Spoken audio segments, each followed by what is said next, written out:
अब देखिए हमारी सिस्टम कितनी वैज्ञानिक रही है। हमारे यहां कुएं होते थे, कुएं पर वो लगाई जाती थी पुली, तो नहाना होता था तो कुएं में बाल्टी डालनी पड़ती थी और बाल्टी से पानी खींचना पड़ता था, तो उसमें श्रम लगता था। तो जब हम एक बाल्टी पानी खींचते थे तो हमको एक बाल्टी पानी का दर्द पता होता था कि एक बाल्टी पानी कैसे निकाला जाता। अब विदेशी टेक्नोलॉजी आई, उसने हमारे घर में नल लगा दिया, तो भल भल भल भल पानी बहता ही रहता है, हमको दर्द ही नहीं है कि हम क्या कर रहे हैं। जब कुएं से पानी खींचना पड़ता था तो मांसपेशियों में दर्द होता था, तो एक बाल्टी पानी में नहा लेते थे। अब हमको 5-5 बाल्टी चाहिए क्योंकि दर्द नहीं है हमको कि पानी आता कहां से है। ये थी हिंदुस्तानी समाज की व्यवस्था जिसमें संयम की बात कही जाती थी। और इस समाज में जो जितना संयमी है वो उतना ही ऊंचा है। हमारे समाज में तो महान कौन रहा और ऊंचा कौन माना गया? जिसने शहीदी ओढ़ी या फकीरी ओढ़ी, वो महान है इस देश में। देख लीजिए आप उदाहरण उठा के, भगवान राम जब तक राजकुमार हैं, महल में रहते हैं, कोई नहीं जानता। महल त्यागा, फकीरी ओढ़ी और 14 साल के लिए वन में चले गए तो मर्यादा पुरुषोत्तम हो गए। हम पूजा मर्यादा पुरुषोत्तम की करते हैं, राजकुमार राम की पूजा नहीं होती इस देश में। महावीर स्वामी जब राजकुमार हैं, महल में रहते हैं, कोई नहीं जानता। त्याग करने के लिए निकल गए जंगल में और तपस्या की भयंकर, छोड़ दिया जीवन का सारा मोह और त्याग दिया सब कुछ, तो तीर्थंकर हो गए। हम तीर्थंकर महावीर स्वामी की पूजा करते हैं, ना कि राजकुमार महावीर स्वामी की। महात्मा बुद्ध राजकुमार हैं, महल में रहते हैं, कोई नहीं जानता। महल छोड़कर तपस्या के रास्ते पर चले गए तो महात्मा हो गए, उनकी पूजा होती है। गांधी जी 3 पीस सूट और टाई लगाते हैं तो बैरिस्टर हैं। जिस दिन सूट जला दिया, टाई जला दी, एक लंगोटी ओढ़ ली तो महात्मा गांधी हो गए। कृष्ण जब तक रहते हैं मथुरा में तो राजकुमार हैं, मथुरा छोड़ी, वृंदावन छोड़ा और पहुंच गए द्वारका में तो भगवान कृष्ण है। हम पूजा किसकी करते हैं? किसको अपना बड़ा मानते हैं? हम पूजा करते हैं जो जितना बड़ा त्यागी है उसकी। सिख धर्म में जो पूजा की जाती है जिन बड़े गुरुओं की, वो गुरु कौन है? जिन्होंने समाज के लिए अपना घर छोड़ा, जिन्होंने समाज के लिए अपनी पत्नी को कत्ल करवा दिया, समाज के लिए अपने बच्चों को दीवार में चिनवा दिया, उनकी पूजा होती है। तो इस देश में तो हमेशा से जो जितना बड़ा त्यागी, जो जितना बड़ा फकीर, वो उतना ही ऊंचा है। ये भारतीय समाज की विशेषता है। तो हमने तो त्याग और संयम को ही हिंदुस्तानी संस्कृति का बेस माना है। यूरोप और अमेरिका में क्या है?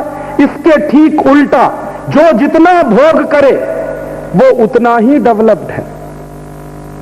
माने किसी के पास एक कार है तो कम डेवलप्ड है, 2 हो जाए तो ज्यादा है, 3 हो जाए और ज्यादा है, 4 हो जाए और ज्यादा, और 10, 12, 50 हो जाए तो बिलियनर है। यहां तो जिसने छोड़ा है वो भगवान है, वहां तो जो भोग रहा है उसको कहते हैं कि वो। और आप देखिए, जीवन का आनंद भोगने में नहीं है, त्यागने में है। ये गंभीर बात आप समझ लीजिए, तो जीवन आपका हमेशा खुशी रहेगा। जीवन के कोई भी क्षण को अनुभव करिए, आप सबसे ज्यादा आनंद कब महसूस करते हैं? जब सवेरे ही सवेरे उठते हैं, शौच के लिए जाते हैं, कुछ त्याग करते हैं, तब आनंद मिलता है। ये हंसने की बात नहीं है, ये बहुत गंभीर बात है। हाँ, सवेरे ही सवेरे उठते हैं, शौच के साथ साथ मूत्र का त्याग करते हैं, तब आनंद मिलता है। सोचिए तो सही, यहां तो त्यागने में आनंद है, भोगने में आनंद नहीं। और भोगने की कोई सीमा नहीं होती। त्यागने की एक लिमिट है, आप अवर लिमिट तक जा सकते हैं। भोगने में आप डूबना शुरू कर दीजिए, उसमें से बाहर नहीं निकल पाएंगे। इसलिए भारतीय संस्कृति हमेशा से त्यागने पर जोर देती है, भोगने पर नहीं। भोगी जो होता है, जो कामी होता है, जो विषय वासना में डूबा होता है, वो हमारे समाज में सबसे निकृष्ट माना जाता है। भारतीय समाज में जो त्यागी है वो ऊंचा माना जाता है, ऊपर उठा हुआ माना जाता है। तो यहां डेवलपमेंट की यात्रा क्या है? भोग से त्याग की तरफ, ये है डेवलपमेंट। और ये डेवलपमेंट अगर हम नहीं समझेंगे तब तक हिंदुस्तान का शायद कल्याण नहीं होने वाला। ये गंभीर बात आपको समझनी ही पड़ेगी। और जब आप डेवलपमेंट की इस परिभाषा पर कसना शुरू करेंगे तो हिंदुस्तान में आपको जो विकसित नजर आएंगे वो ऐसे ही लोग होंगे जिनको आज आप हिकारत से देखते हैं। वो शायद इस देश के सबसे विकसित लोग होंगे। समझिए, ये भारतीय संस्कृति है और ये भारतीय संस्कृति जिंदा रहेगी आगे भी, क्योंकि अभी भी यहां त्याग की बात है। कई बार लोग मुझको कहते हैं कि राजीव भाई भारत का भविष्य क्या बहुत अच्छा है। क्यों? अभी भी इस देश के 80% आदमी त्यागी हैं, भोगने वाले तो शुरू के 20% लोग हैं। और इन 20% लोगों को समझ में आने लगा है, ऐसा नहीं है कि वो समझ नहीं रहे, वो समझ रहे हैं कि जीवन की जितनी सुख सुविधाएं हमने बटोरी उतना ही ज्यादा गोलियां ले लेकर नींद आती है। जिनके पास कारें हैं, जिनके पास मोटे मोटे बैंक बैलेंसेस हैं, जिनके पास बड़े बड़े महल हैं, जिनके पास ऐश्वर्य और अय्याशी के सबसे ज्यादा साधन हैं, उन्हीं को नींद नहीं आती रात में बिना स्लीपिंग पिल्स लिए हुए। और जिनके पास कुछ नहीं है, दिन में 10 रुपए की मजदूरी करते हैं, चादर तान के ठाठ से सोते हैं, सवेरे आंख खुलती है और सड़क पर ही सो जाते हैं। पता ही नहीं है उनको कि गद्दे पर सोए हैं कि सड़क पर सोए। और जो आदमी 8 घंटे की सुखकर नींद नहीं ले सकता वो दुनिया का सबसे ज्यादा फालतू व्यक्ति है, मेरे शब्दों में। जिसको नींद नहीं आ रही है, जिसको भूख नहीं लग रही है ठीक से, जिसका शरीर ठीक से काम नहीं कर रहा है, जो 12 घंटे 24 घंटे डिप्रेशन में दबा हुआ है, कौन सा विकसित आदमी है? होगा करोड़पति अपने लिए, लेकिन वो विकसित तो नहीं हो सकता। विकसित तो वो है जो सड़क पर सो गया चादर तान के ओढ़ के, अभी 8 बजे, सवेरे उठेगा 6 बजे और एकदम स्फूर्तवान होकर फिर से काम में लग जाएगा। हम सवेरे उठेंगे तो 100% डिप्रेशन के शिकार होंगे। और इस डिप्रेशन को दूर करने के लिए चाय पीनी पड़ेगी, कॉफी पीनी पड़ेगी, ये करना पड़ेगा, वो करना पड़ेगा, डिप्रेशन दूर ही नहीं होता। और वो बेचारा सवेरे उठेगा, सूखी रोटी खाएगा प्याज के साथ और खाएगा नमक और चल देगा काम पर, फिर रात को आएगा सो जाएगा। विकसित कौन है? जिंदगी का आनंद आपके पास नहीं है। और आप ये जान लीजिए, जीवन में अगर आनंद नहीं है आपके पास तो करोड़ों रुपए की संपत्ति कोई मतलब नहीं रखती। और एक चीज दूसरी और बता दूं आपको, पैसे से आनंद नहीं खरीदा जा सकता, कभी भी, कभी भी नहीं होता। अगर पैसे से आनंद खरीदा जाता तो जितने करोड़पति लोग हैं वो सबसे आनंद वाले होते। और ये जान लीजिए, जितने करोड़पति हैं वो ही साधु संतों की शरण में सबसे ज्यादा जाते हैं, क्योंकि सबसे ज्यादा दुखी हैं।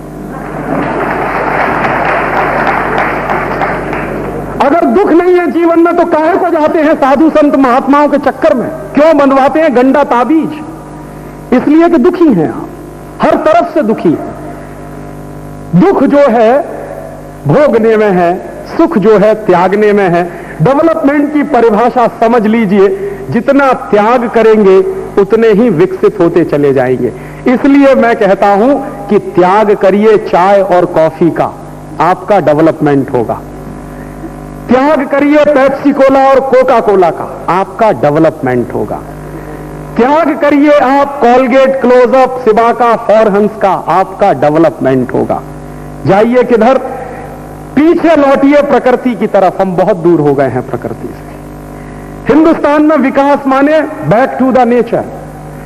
भटक गए थे, आज समझ में आ रहा है तो वापस लौट आइए, क्योंकि अमेरिका और यूरोप वालों को आज समझ में आ रहा है। और उनको समझ में आ रहा है तो क्या कह रहे हैं? उनको समझ में आ रहा है तो कह रहे हैं कि अब हमको ऑर्गेनिक प्रोडक्ट्स चाहिए, अमेरिका में उस किसान को सबसे बड़ा इनाम मिलता है जो बिना केमिकल फर्टिलाइजर के गेहूं पैदा करता है। सबसे बड़ा इनाम वो उसको मिलता है। यूरोप में उन किसानों को सबसे बड़ा इनाम मिलता है जो बिना केमिकल फर्टिलाइजर के बिना केमिकल खाद के दालें पैदा करते हैं, चना पैदा करते हैं, फल पैदा करते हैं। वो चाहते हैं कि हमको ऑर्गेनिक प्रोडक्ट्स चाहिए। दुर्भाग्य से उनके पास गाय की संख्या इतनी नहीं है जो ऑर्गेनिक मैन्योर दे सके उनको। हमारे पास है, अभी भी है, बहुत बर्बाद नहीं हुआ है अभी भी ये देश, काफी बचा हुआ है। गांव में तो अभी बहुत बचा हुआ है, बर्बादी ज्यादा आई है शहरों में, गांव अभी भी बचे हुए हैं क्योंकि संस्कृति बची हुई है, भारतीयता बची हुई। लौटिए प्रकृति की तरफ। क्यों? क्योंकि एक बात और गांठ बांध के जाइए यहां से, हिंदुस्तान में रूल ऑफ द नेचर चलता है, यहां रूल ऑफ द लॉ नहीं चलता इस देश में।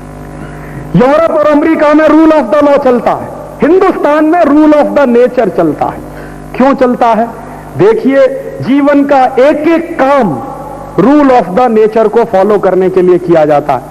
मेरी मां, आपके घर की माताएं बहनें तुलसी को पानी देती हैं rule of the nature follow करने के लिए।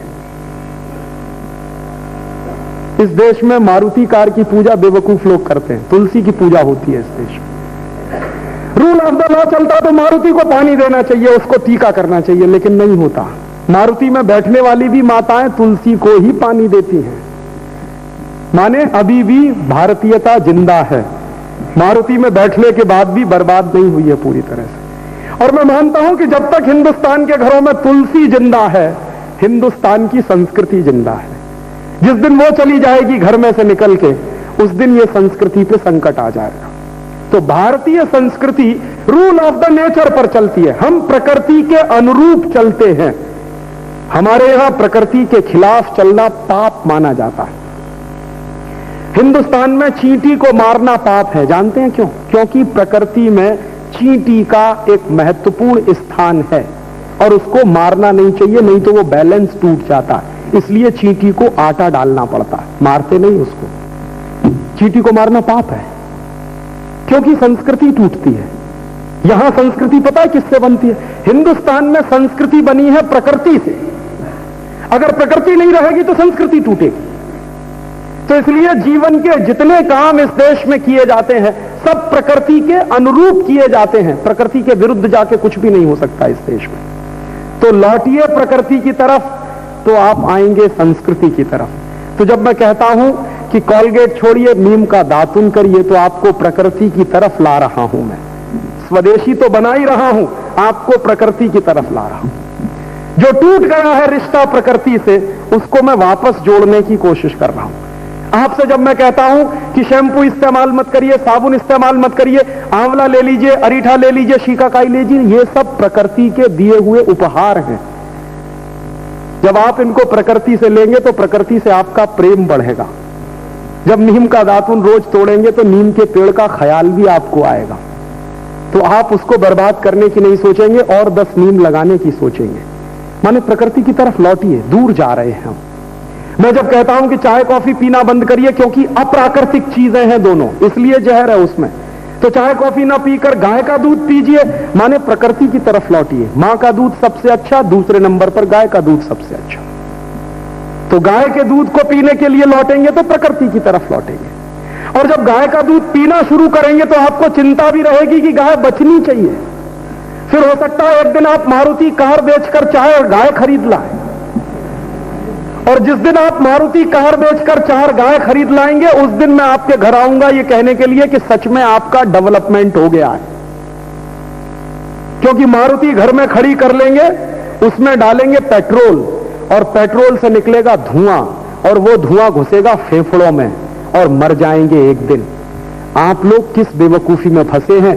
क्वालिटी ऑफ लाइफ की बात करिए, क्वालिटी ऑफ प्रोडक्ट बेवकूफी की बातें हैं।